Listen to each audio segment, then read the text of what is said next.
released from the Romanian jail and placed on house arrest.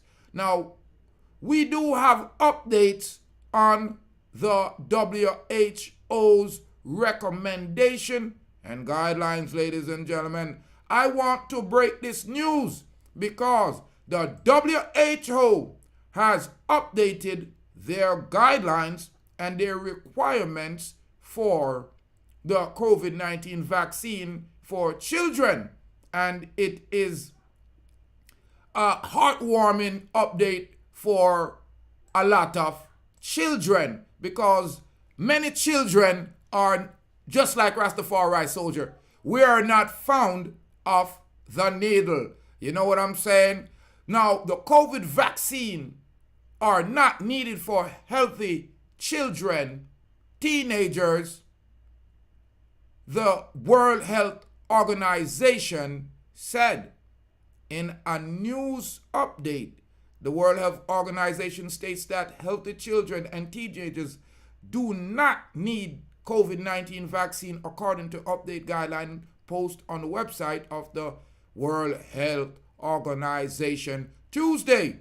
WHO Strategy Advisor Group of Experts on Immunization, which is SAGE, met last week to create a revised roadmap of the COVID vaccination.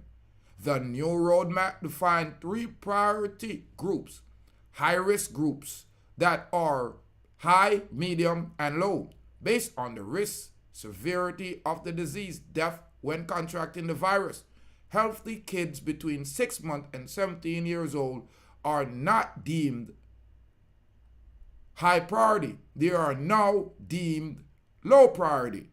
Now, the agency said that for groups traditionally essential vaccine for kids like retrovirus, measles, polio, and pneumonia, and pneumocongenital conjunct have a greater impact. In the new roadmap, the agent also released update against the booster for COVID-19. Update to reflect the much of the population in either vaccinated or previously infected with COVID-19 or both.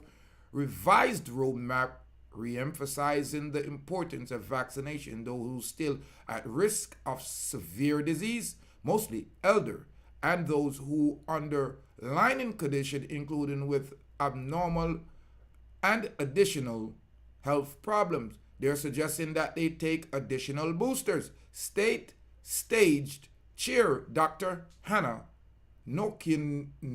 Nohonik in a press release on WHO website for healthy adult under 60, a group that is deemed medium priority. SAGE recommend that full vaccination series 1 booster does, but doesn't recommend additional booster. SAGE recommend primary series and first booster dose for medium priority group. Although additional boosters are safe for the group, SAGE do not routinely recommend them given to comparative low public health return.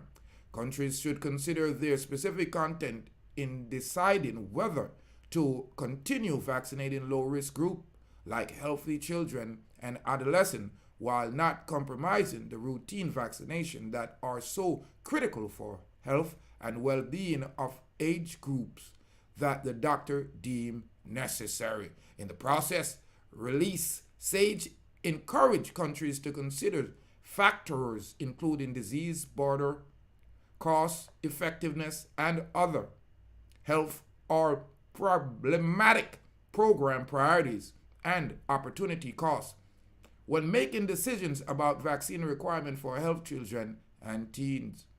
Children who have compromised immunity system or existing health condition should still get COVID vaccine due to the high risk of severe disease, the agency said. Additionally, it recommends that infants under 6 should receive the vaccine due to boundaries of burdens of servers' COVID effectiveness. The guidance also called for pregnant women to be fully vaccinated for protection of mothers and fetus.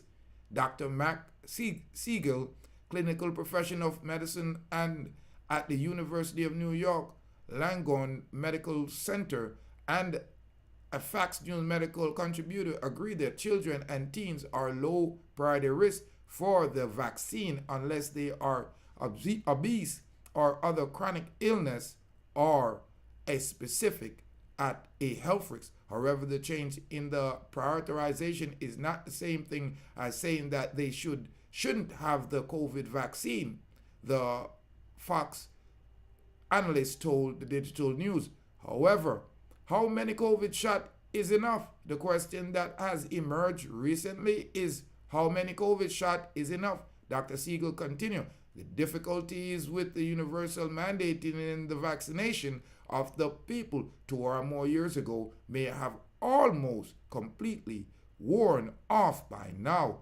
Natural immunity following infection must be included in counting immunization and protection, as well as the amount of COVID still around, he added. In addition, vaccination has recently been shown to decrease risk of long COVID symptoms in all age, Dr. Siegel pointed out.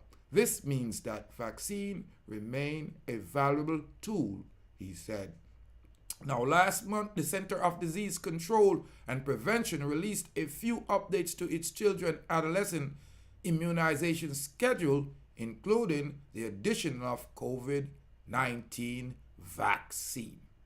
After they say these children do not need it, they add it to the immunization list. That makes sense to me, huh? Well, ladies and gentlemen, you know I'm Rastafari Soldier here of Deep Roots TV. I'm updating you on the WHO new advisory for the adolescents and for teenagers.